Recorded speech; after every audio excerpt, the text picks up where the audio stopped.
মুসা নবীর বোন মরিয়ম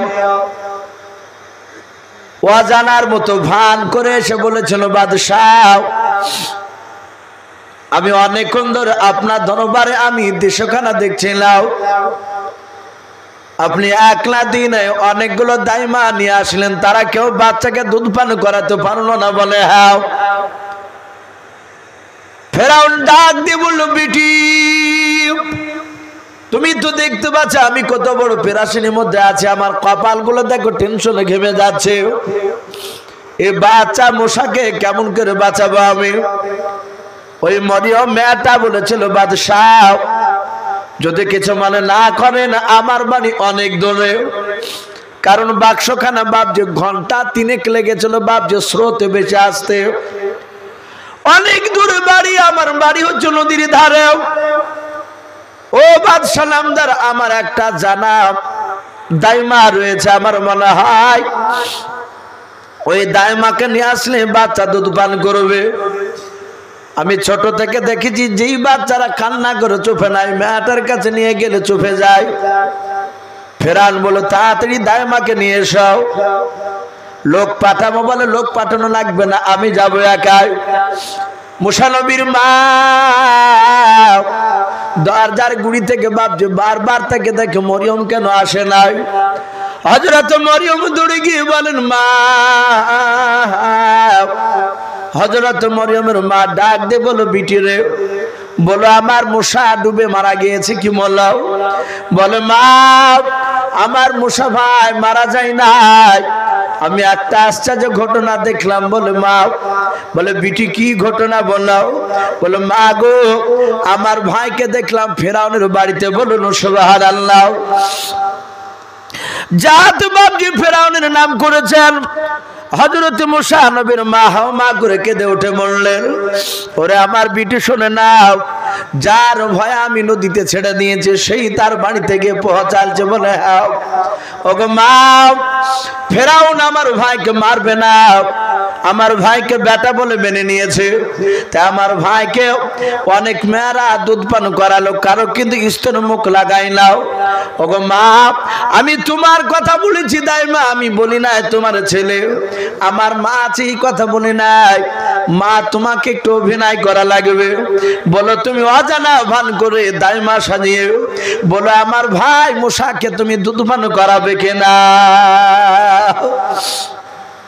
মুসার মা বললো, বিটি রে, আমি আমার ছেলের জন্য আমি সব অভিনয় করতে পারবো, চিন্তা করো না। হযরত মুসা নবীর মা সুজা বাপজি দৌড়ে গিয়া আসিয়া বাপজি কোলে করে নিয়ে মুসা নবীকে বাপজি চোফাচের সোয়া করেছেন, কিন্তু কান্না বন্ধ করে নাই। যাতে মুসা নবীর মা কাছে গিয়ে বলেছিলেন, বল ও রানী মা, এ বাচ্চা আপনার? বলে, হ্যাঁ বাচ্চা আমার। যাতে মুসা নবীর মার আওয়াজটা মুসা নবীর কানে গিয়েছে বাবা, আর হঠাৎ করে কান্না বন্ধ করে দিয়েছে। বলুন সুবহানাল্লাহ। মুসা নবী বুঝতে পেরেছেন আমার জনম দক্ষিণে মা এসে হাজির হয়েছে। ফেরাউনের বিবি আসিয়া বলল, গো বোন, তোমার অনেক প্রশংসা মেয়েটার মুখ থেকে শুনলাম, তুমি নাকি বড় দাইমা রয়েছে, কান্না করা বাচ্চাকে চোফাতে পারো। বলো, অসুবিধা নাই, দেখুন আমি আস্তে আস্তে আপনার বাচ্চা আপনার কোল থেকে কান্না বন্ধ করে দিয়েছে। বলুন সুবহানাল্লাহ। ফেরাউন বলে, তাই তো, এটা আজীব ব্যাপার। হামান বলছে, কি ব্যাপার? এর আগে একটা মেয়ের আশা তো কান্না বন্ধ করে নাই। মুসা নবী হাত বাড়ালেন, মুসা নবীর মা মুসা নবীর দেখে মুসা নবী চলে এসে মুসা নবীর মার স্তনে বাপজি আপনার আপনা আপনি মুখ নিয়ে গিয়া দুধ পান করতে লাগলেন। মুসা নবীর মাকে ডাক দিয়ে ফেরাউন বলল, ওগো দাইমা, আমি বাদশাহ, আর এই বাচ্চাকে আমি ছেলে বলে মেনে নিয়েছে। শুনে নাও, এই বাচ্চা আজ থেকে আমার, আর তোমাকে বাড়ি যাওয়া লাগবে না, তোমার যা বাড়িতে আছে বলো নিয়ে এসো, আমি রাজ দরবারে একটা ঘর দিব।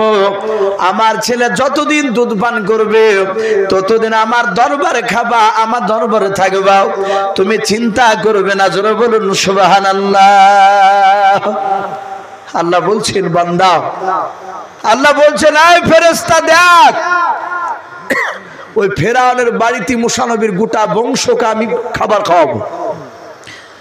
থাকতে লাগলে 3 দিন হয়েছে বাপজি দুধ পান করা মুসা নবীর মা, আড়ালে বাপজি দুধ পান করা ছিলেন। হঠাৎ করে আসিয়া চুপি চুপি গিয়ে আসিয়া হাতখানা ধরে বলল, এই মুসার মা, দাইমা, এই মুসার দুধ মা, শুনে নাও, আমি হচ্ছি এই মুসার মা, ফেরাউনের স্ত্রী। আমি প্রথম দিন থেকে তোমার উপর সন্দেহ হয়েছে আমার। তুমি বলো এই বাচ্চা কি তোমার সন্তান? মুসা নবীর মা ভয় থরথর করে কাঁপছেন, চিন্তা করছেন যদি বলি তাহলে তো আমার সন্তানকে শেষ করে দিবে, কারণ আসিয়া তো ফেরাউনেরই বিবি, ও তো জানে না যে ইনি দিনদার। তা বললো না, আমার এই বাচ্চা আমার নয়। বলে না, তোমার বাচ্চা। বারবার কয়েকবার বললো, কয়েকবারই অস্বীকার করলো। লাস্টে আসিয়ে বললো, বোন মিথ্যা কথা বলো না, আমি জানি এই মুসা সন্তানে আমার স্বামীকে ধ্বংস করবে। বলে বোন জানলি কি করে? বলে আমি জানতে পেরেছি সন্তান যখন আমার বাড়িতে আল্লাহ পৌঁছে দিয়েছে, এই সন্তান তোমার। আমি আমার স্বামীকে বলবো না, তুমি আর আমি দুজনা জানবো। হযরত মুসা নবীর মা কাঁদতে কাঁদতে বললেন, হ্যাঁ ছেলেটা আমার, আমি তোমার স্বামীর ভয়ে আমি নীল দরিয়াতে বাক্সত করে ভরে আমি ছেড়ে দিয়েছিলাম। বলে বোন চিন্তা করো না, আমরা দুজনাই মায়ের মতো করে মুসাকে আমরা মানুষ করব। বলুন আলহামদুলিল্লাহ। থাকতে লাগলে মুসা নবী পয়গম্বর আলাইহিস সালাম ফেরাউন রাজদরবারে নিয়ে যায় না, কিন্তু বাড়িতে এসে মুসা নবীকে কোলে নেয়, চুমা দেয়, বুকের উপর নিয়ে শুয়ে থাকে, খুবই আনন্দ করে। কিন্তু মুসা নবীর নয়, ফেরাউনের রাজদরবারের লোকেরা বলে, হুজুর আপনার বেটা সেই ছোট তো দেখেছি, শুনেছি নাকি ছেলেকে হামাগুড়ি দিচ্ছে, তা আপনার ছেলেকে একটু রাজদরবারে নিয়ে আসবে। ফেরাউন বললো একটা দিন আনবো। বলো কবে? বলে আমি যেদিন ক্ষুধা দাবি করব। বলুন আলহামদুলিল্লাহ। ফেরাউন বলছি আমি ক্ষুধা দাবি করব, আগামী অমুক তারিখে, সেদিন আমার সন্তানকে কোলে করে নিয়ে রাজ দরবারে বসে আমি আল্লাহ দাবি করব, তোমরা আমার সন্তানকে দেখবা, আমাকে আল্লাহ বলে বাঁচবা। লোকেরা বলল ঠিক আছে। ফেরাউন হামানের সাথে যুক্তি পরামর্শ করে হামানকে দিয়ে বাপজি বক্তব্য দেওয়া আছে। ফেরাউন ডাক দিয়ে বলল যে বলো যে আমি ক্ষুধা হতে চাই। কেতাবে লিখেছে ফেরাউন আল্লাহকে মানত কি মানত না, একটু কথা বলুন ভাই। ফেরাউন আল্লাহকে মানত, ও জানত যে এক আল্লাহ আছে, কিন্তু বাপজি আল্লাহর আইনকে সে বাপজি মানেনি। কাবা শরীফে বাপজি একটা জায়গা আছে, মানুষরা মক্কার বেঈমানরা পর্যন্ত জানতো যে কাবা শরীফের পাশে এমন একটা জায়গা, সেই জায়গায় দাঁড়িয়ে গেলাপ ধরে আল্লাহর কাছে যা দোয়া করবে, যদি দোয়াটা বৈধ দোয়া হয়, আল্লাহ সাথে হাতে দোয়াটা কবুল করে নেবে। বলুন সুবহানাল্লাহ। আমরা সকলেই জানি কাবা শরীফ ধ্বংস করতে হয়েছিল আব্রাহার বাদশাহ আব্দুল মুতাল্লিব। সেই সময় কাবা শরীফের দেখাশোনা করার দায়িত্বে ছিলেন। সেই সময় আব্দুল মুতালিব দেখলেন আর পারা যখন গেল না, তখন ওই কাবা শরীফের পাশে মুনতাজিম বলে নাম, জায়গাটার নাম কি নাম বললাম? মুনতাজিম। কাবা শরীফের পাশে ওই জায়গাটায় আব্দুল মুতালিব হা দিয়ে বলেছিলেন, ওগো আল্লাহ, আমি তোমার কাবা তোমার উপর সঁপে দিলাম, আমি আর পারলাম না, তোমার কাবাকে তুমি রক্ষা করো।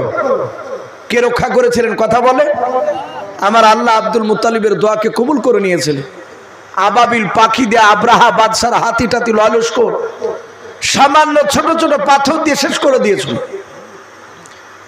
ওই জায়গায় আবু জেহেল বেঈমানও দোয়া করেছিল। এই বেঈমান আবু জেহেল এই রাসূলুল্লাহর দুশমন ছিল, আপনার সকলেই জানে। আমার পূর্বেকার বক্তা, তার পূর্বেকার বক্তা আবু জেহেলের কথা বলছিল, আমি শুনছিলাম। কিন্তু আবু জেহেলরা বেঈমান হলো, জানতো যে ওই কাবা শরীফের ওই জায়গায় দোয়া করলে দোয়া কবুল হয়ে যায়। আল্লাহ রাসূল যখন মদিনায় চলে গেলে বদরের যে প্রথম যুদ্ধ হয় তখন ওই আবু জেহেল বেঈমান ওই কাবার ওই মুনতাজিম জায়গায় গিয়েছিল, ওই যেখানে দোয়া কবুল হয়। বেঈমান আবু জেহেল ওই জায়গায় দাঁড়িয়ে কাবার গিলাফ ধরে বলেছিল, হে কাবার গিলাফ, এই জায়গায় দাঁড়ালে যে দোয়া করে তারই কবুল হয়ে যায়। আমি আবু জেহেল এসেছি, ওগো আল্লাহ, আমি কাবা শরীফের গিলাফ ধরে আমি দোয়া চাইছি, যুদ্ধ করতে মোহাম্মদ যাচ্ছে, আমিও যাচ্ছি, যারা সত্যবাদী হবে তাদেরকে জয় করে দিও, বলুন আলহামদুলিল্লাহ। কিন্তু কেতাবে লিখছে ফেরাউনের এই দোয়াটা নয়, মুসা নবীর নয়, এই আবু জেহেলের এই দোয়াটা আল্লাহ কবুল করে নিয়েছিল। আবু জেহেল সত্যের পথে ছিল না মুহাম্মদ সাল্লাল্লাহু আলাইহি ওয়াসাল্লাম সত্যের পথে ছিল? কথা বলে মুহাম্মদ সাল্লাল্লাহু আলাইহি ওয়াসাল্লাম।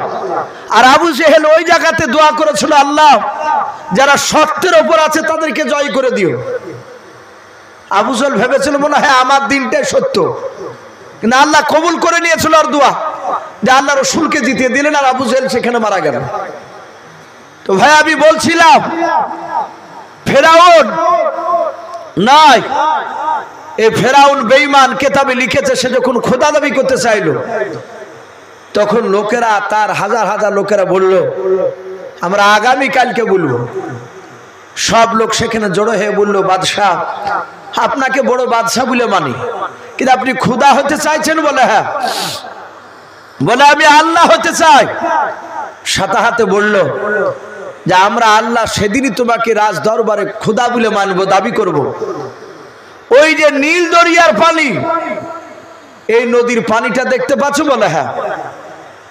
আমরা যখন বলবে নদীর পানিকে তুমি শুকিয়ে দাও, তুমি যদি শুকিয়ে দিতে পারো বলে, আবার যখন বলবে নদীতে পানি ভরপুর করে দাও, যদি ভরপুর করে দিতে পারো সাথে হাতে, তাহলে জানবো তুমি আল্লাহ, তোমাকে আল্লাহ বলে মানবো। ফেরাউন দেখলে তো ভারী ঝামেলা, হামানকে বললো ভাই এ তো করা যাবে না। হামান বলল তুমি খোদা হওয়ার খুব শখ, কি করে ওই পানিকে দাবি করবা না করবা সেটা তোমার ব্যাপার, আমি বলতে পারবো না। ফেরাউন বলল ওদেরকে কথা বল, আগামী কালকে পরীক্ষা হবে, আগামী কাল আমি দেখাবো। বলো তাই? বলে হ্যাঁ।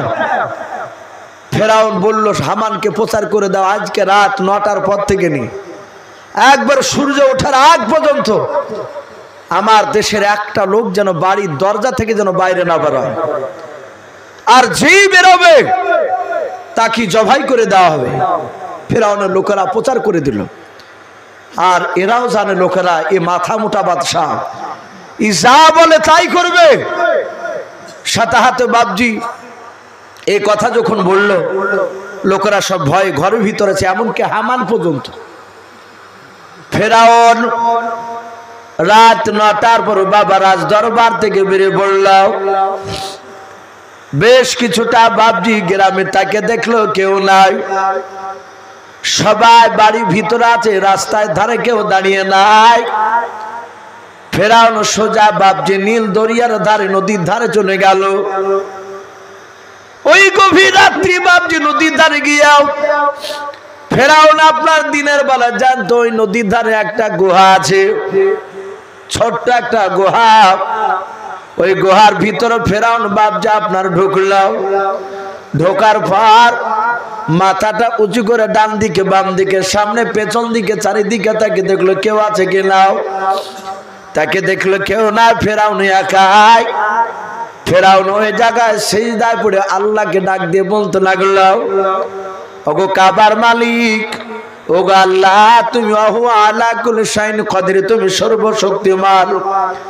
ওগো মালিক, আমি জানি তুমি একমাত্র আল্লাহ।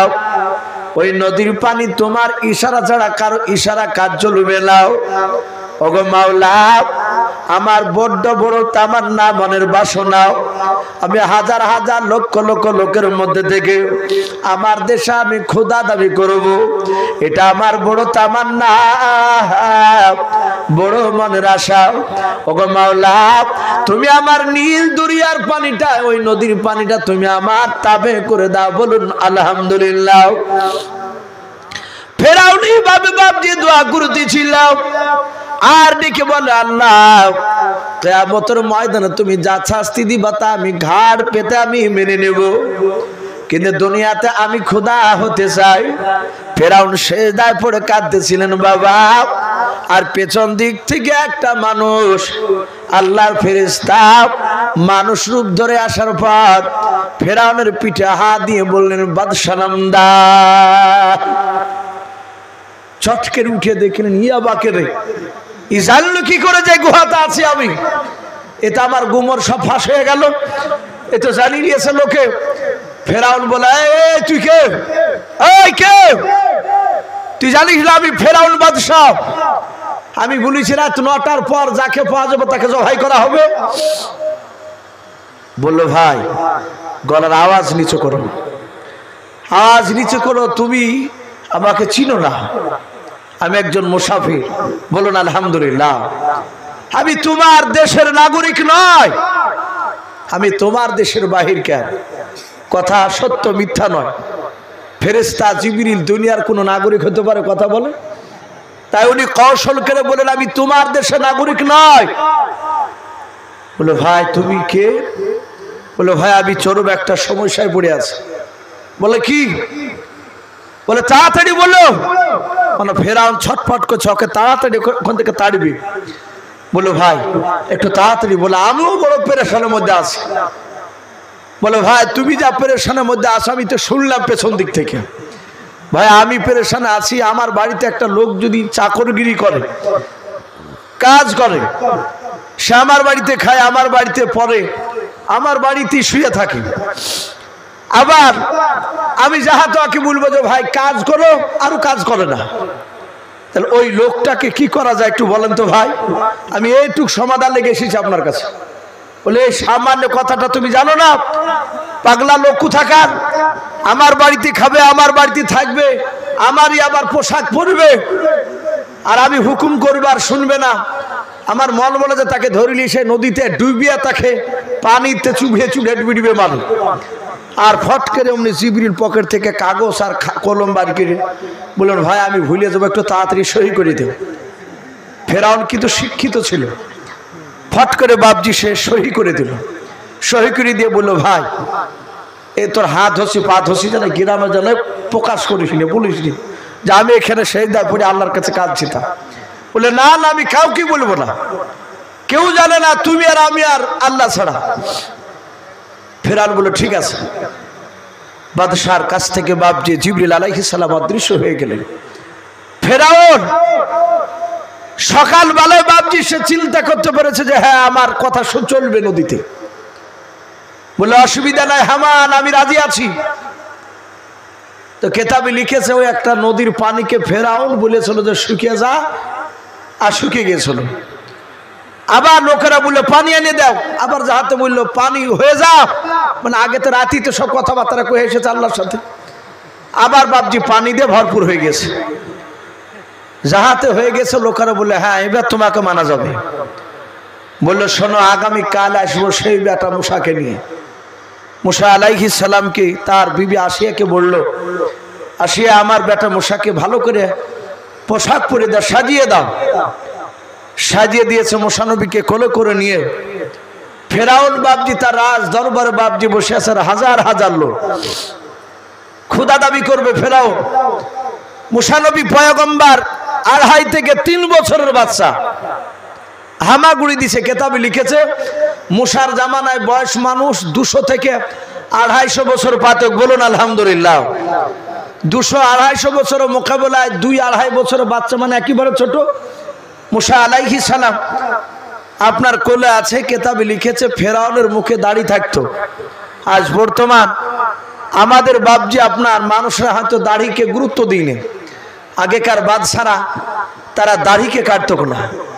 আগেকার মনীষীরা বাপজি বহু মনীষী তারা দাড়ি কাটেনি, অমুসলিম। এই যে রবীন্দ্রনাথ ঠাকুর আমরা পড়া না জানলেও ছবি দেখে চিনতে পারি যে এই রবীন্দ্রনাথ ঠাকুর, তার মুখে এই সব দাড়ি। আচ্ছা বলেন ও একজন অমুসলিম, ও সব কাটার সময় পেয়েছে, সব কিছু করার, আর এই দাড়িটা কাটার ও সময় পায়নি কথা বলে? তাহলে কাটেনি কেন? কাটেনি তারও কারণ রয়েছে। আমার বিশ্বনবী বলেছে দাড়ি এত একটা মূল্যবান, এটা তো সুন্নাত, এ তো দাড়ি রাখা ওয়াজিব। এটা মুসলমানদের বেটা ছেলের বাপজি, এটা পরিচয়। পুরুষের বাপজি একটা সৌন্দর্য দাড়ি। মেয়ে ছেলে যতই চেষ্টা করো কত দাড়ি বাড়ায় না। এক আড্ডা দেখতে পাওয়া যায় হাজারে দুটো একটা মেয়ে এই গালে টালে একটা আসিলে হলে 2-4টা হয়। গত পরশু বাপজি একটা মেয়ের স্বামী ফোন করছে আমাকে বলছে হুজুর বলতে লজ্জা লাগছে। বলছে লজ্জা নাই তো ভাই বলুন। তো বললে হুজুর আমার বিবির এই নিচে দাড়ি আছে, আমি গনেছি 13টা দাড়ি, তো বেশ মোটা মোটা হয়, তা আমার বিবি কেটে ফেলে, আমিও কাটতে বলি, একটু বড় হলে খারাপ লাগে, তাই এটা কাটলে কি গুনাহ হবে? মশলা জিজ্ঞাসা করছে। তাহলে ভাই আর পৃথিবীতে কাউকে পালি না ভাই এই দাড়ি কাটার মশলা। যে ভাই আমার এই বিষয়ে আমারও জানা নাই, জানা না থাকলে তো বাপজি মিথ্যে করে বলে তো লাভ নেই। তাহলে হুজুর লজ্জাতে একটু বলতে পারি না, তো আপনার ওয়াজ খুব শুনি, আপনার কথা শুনে খুব আমাকে খুব কাছের মনে হয় আপনার, তা ভালো লাগে, তা আপনাকে সাহস করে জিজ্ঞাসা করছে হুজুর একটু আপনি কাউকে জিজ্ঞাসা করেন না। তো বলে ভাই 5 মিনিট দাঁড়াও, মুফতির অভাব নাই, সব তো পকেটে ভরা। এখন সাথে হাতে বাপজি মুফতি সাহেব বলে বেলনাগার একজন মুফতি রয়েছে, মুফতি আজমত সাহেব, বিখ্যাত মুফতি সাহেব, সুরুলিয়া মাসার বাদুর আলম সাহেব। আলোচনা করলাম, বলে বাবা কাটলে গোনা নেই, কারণ দাড়িটা মেয়েদের না পুরুষের, ওরা কেটে পরিষ্কার হতে পারে। তাহলে দাড়ি বাপজি হাজারে দুটি একটা মেয়ের হয়তো 2-4টে তিল টিল হলে বাড়ায় এক আড্ডা, তা সবারই না। কিন্তু পুরুষের দাড়ি বাপজি যতই চাছু ও বাইর করা বন্ধ করতে পারে না। পারে বলে দাড়ি এত বাড়ে যারা কাটে, দেখেন এই দাড়ি যদি আপনি 1 মাস অন্তর কাটেন তো এতটুকু হবে, খুচখুচে চাহাতে হবে, আপনি কাটবে। এই 10 বছর ধরে যারা দাড়ি কাটেন আমার মনে হয় এক একটা মানুষ তো বাপজি সপ্তাহে 3 দিন পর্যন্ত সূর্যে চাষে বারহাতি দেয় না। কিন্তু এই দাড়ি বাপজি যদি জোড়া দিয়ে দিয়ে যদি বাপজি রাখা যায় তো একটা মানুষ 10 বছরও যা দাড়ি কাটেও আমার মনে হয় যে এখান থেকে কলকাতা পার হয়ে যেত। হবে না বলেন যদি লম্বা করে রাখে? এই দাড়ি বেটা ছেলের বাপজি হবে। আমি কেন কথাটা বললাম ভাই, লজ্জা করবেন না। নবী বলেছেন দাড়ি কাটলে যৌন শক্তি, বৈজ্ঞানিকরাও বলছে, বিজ্ঞানও বলছে দাড়ি কাটলে যৌন শক্তি কমে যায়, আর দাড়ি থাকলে যৌন শক্তি বাপজি বৃদ্ধি পায়। বলুন আলহামদুলিল্লাহ। এটা আল্লাহ রসুলও বলেছে, বিজ্ঞানরা প্রমাণ করছে। এ পুরুষরা বাপজি দেখেন বলা হয়েছে যে টাকনুর ওপরে কাপড় প্যান্ট পরতে বলেছে পুরুষকে, পায়ের যে টাকনুটা ঢাকতে নিষেধ করেছে, আর নারীদেরকে ঢাকতে বলেছে, আর পুরুষকে ঢাকতে ওদেরকে নিষেধ করেছে। এখানে বাপজি বিজ্ঞান বলছে যে পুরুষের এই টাকনুর কাছে একটা রগ রয়েছে, এমন একটা রগ, ওখান থেকে বলা হয়েছে ওখানে হরমোন থাকে পুরুষদের, ওটা যত বাতাস পাবে তত সেটা ভালো হয়, আর ওটা ঢাকা থাকলে ওখান থেকেও বলছে জনশক্তি কমে যায়। আজ মানুষ যত দেখবেন গোপনে, যুবক ছেলে একদম হিষ্টফিষ্ট দেখবেন, ওই গোপন ভাবে বললে ভাই আমি চরম বিপদ আছে, বিপদ বুঝলে ভাই টাকার বলে না ভাই, একটু যদি বুঝলে ফেলেন যে ভাই গুপ্তর ব্যাপার নাকি, বলে হুজুর লজ্জা লাগছে তো আর লজ্জা করছি না ভাই, এই ব্যাপার 100টা লোকের মধ্যে দেখা যায় যে 95টা একই কথা। আমাদেরকে বাপজি এর আগে তাবিজ চাহাত জিনের, এখন আর জিনে চাহাচ্ছে না, প্রায় মৌলবীদের কাছে যাচ্ছি, ইমাম বলে না যাই বলুন হুজুর একটু ওই ব্যাপার একটু ওষুধ মশুদ দিতে পারবেন না হুজুর, একই কথা। বাপজি আমার সোনা লালেরা, এ দাড়ি এমন একটা মূল্যবান, ফেরাউনের মুখে বাপজি তফসিরে লিখেছে তার দাড়ি নাভি পর্যন্ত দাড়ি ছিল, বড় বড় দাড়ি। ফেরাউন দাড়িকে খুব যত্ন করত। তফসিরে মারিফুল কোরআনে এসেছে ফেরাউন এই দাড়িতে বাপজি মুক্তাকে দিয়ে দাড়িকে জোড়ে রাখতো, মুক্তা দিয়ে জোড়ে রাখতো, আর মুক্তা তো দামি জিনিস, আর উনি বাদশাহ, এত দাড়িকে সে যত্ন করত। মুসা আলাইহিস সালাম ফেরাউনের কোলে বাপজি সাইডে বসে আছে, যাহাতে বাপজি আপনার ওখানে রেখে ফেরাউন বলেছে আনা রব্বুকুমুল আলা, কোরআন শরীফে এসেছে কথাটা, যাহাতে বলেছে আমি সব আল্লাহর চেয়ে আমি বড় আল্লাহ, তার মানে ও আল্লাহ আছে এটা জানে, ওই আল্লাহর চেয়েও বড় আল্লাহ দাবি করেছে, আনা রব্বুকুমুল আলা, আমি সব রবের চেয়ে আমি বড় রব, বড় আল্লাহ। যাহাতে বলেছে অমনি মুসা। এটা আমরা নয় যে ইমামতি ছুটে যাবে হক কথা বলতে গেলে। তা যা বলছে বলুক, অসুবিধা না। 3 কে যদি এসে যদি বলে স্যার, তো আমরা হু দিয়ে দিই। যদি ইমামতি ছুটে যায় তো নবী এরা তো ভয় করে না। সাথে হাতে মুসা নবী বাপজি যাহাতে দেখেছে যে খোদা দাবি করেছে, আর অমনি বাহা দিয়ে বাপজি দাড়িকে ধরে ঠাস করে সর মুসা আলাইহিস সালাম। আর যাহাতে চড় মেরেছে তফসিরে লিখেছে বাপজি ফেরান ওখানে পপা করে ঘুরছিল। মারিফুল কোরআন এসেছে দেখে, আমরা সচরাচর দেখতে পাই শীতের সময় কিছু মুরগি চুন হাগা হয়, পায়খানা হয়, হয়ে আবার এক একটা মুরগি দেখে না বা আর অসুখ হইতে হয়তো হয়তো বা বাঁচিয়ে যায়, সে আবার ঘূর্ণি পাক হয়, ঠোর হারা তাই বলে। ওকে খাবার দিলে এক ঠুকা মেরে 8-9 বার ঘুরে, ওই মুরগিটা আবার টপাক করে মরতে চায় না যদি শিয়াল কুকুরে নালিয়ে পালিয়ে যায়। তো ফেরাউন ওইভাবে বাপজি ঘুরে চলো, ঘোরার পর বলছে সর্বনাশ করিয়েছে, বলে এই একে মার। হামান বললো ভাই কি ব্যাপার, এত গরম হলেন কেন? বললো ভাই এ মনে হচ্ছে 50টা যুবক আমাকে ধরে কিলালছে, আমার মাথা চঞ্চন করছে। তফসিরে লিখেছে এক একটা নবীর হাতে 4000 যুবকের শক্তি আল্লাহ দান করেছে নবীদের হাতে। বলুন আলহামদুলিল্লাহ। কহাজার বললাম 4000। আপনার আমার নবী জনাবে মোহাম্মদ রাসূলুল্লাহ সাল্লাল্লাহু আলাইহি ওয়াসাল্লামের জামাই আলী মুর্তজা, এ আলীর এত শক্তি, আলীর শক্তি এমনি দেয়নি আল্লাহ। কিতাবে লিখেছে আলী কাবা শরীফে জন্ম নিয়েছিলেন। বলুন আলহামদুলিল্লাহ। আলী মুর্তজা কাবা শরীফে জন্ম নেওয়ার পর থেকে তিনি অন্ধ ছিলেন, চোখ খুলে না। আলীর মা কাঁদেন, আল্লাহ এ তো ছেলে আমার চোখ কেন খুলছে না? কিন্তু যেদিন বাপজি 1 নয় 2 নয় 5 দিনকার দিন যাহাতে বিশ্ব নবীর কাছে দোয়া নিতে আসলো, আলীকে যাহাতে নবী কোলে নিয়েছে, আর আলী চোখ খোলার পর সাথে হাতে রাসূলুল্লাহকে দেখেছেন। বলুন আলহামদুলিল্লাহ। এই আলীর এত শক্তি দিয়েছিলেন আল্লাহ। আমার বিশ্ব নবী আলীর এই শক্তি দেখে আল্লাহ রাব্বুল আলামিনের নবী আলীকে বলতেন আমার আলী আল্লাহর বাগ। বলুন আলহামদুলিল্লাহ।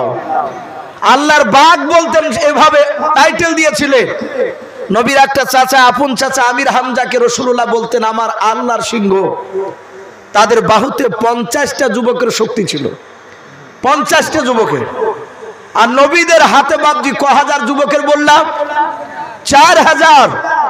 এ হযরত আলী মুর্তজা বাড়ি থেকে বেরিয়ে গেছে, নবীজি যুদ্ধের ডাক দিয়েছে।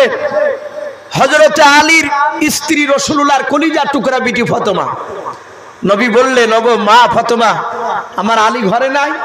বলে নাই। বলে দেখো তিনি জুলফিকার তলোয়ার আছে কিনা।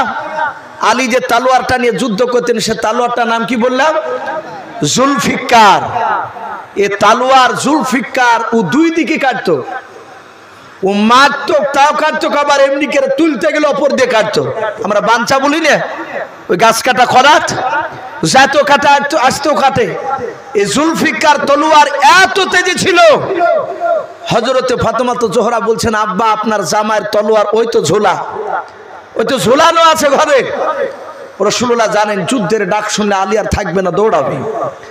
আল্লাহ রাসূল খয়বরের যুদ্ধের জন্য দোয়া করেছিলেন, ওগো আল্লাহ আমার জামাইয়ের সামনে যেটা পড়বে সেটাকে তুমি তলোয়ারে পরিণত করে দিও। বলুন আলহামদুলিল্লাহ। হযরত আলী যুদ্ধের ময়দানে রাসূলুল্লাহর কথা শুনে ছুটে চলে গেছে, যা দেখছে বিরাট একটা লোহার কপাট পড়িয়ে, লোহার ঢাল কয়েক কুইন্টাল ওজন। হযরত আলী মুর্তজা হাতে তুললেন বিসমিল্লাহ বলে, আর ওই ঢালটা বাপজি তলোয়ারে পরিণত হয়ে গেল। বলুন আলহামদুলিল্লাহ। যুদ্ধ করে অনেকগুলো বেঈমানকে আলী জবাই করে জাহান্নামে পাঠিয়ে দিয়ে এইদিকে বাপজি আলী আবার আসলে যুদ্ধ জয় হওয়ার পর নবী বলেন আলী কি নিয়ে যুদ্ধ করলে? বলে হুজুর এই লোহার ঢাল নিয়ে। বলে মাটিতে রেখে দাও।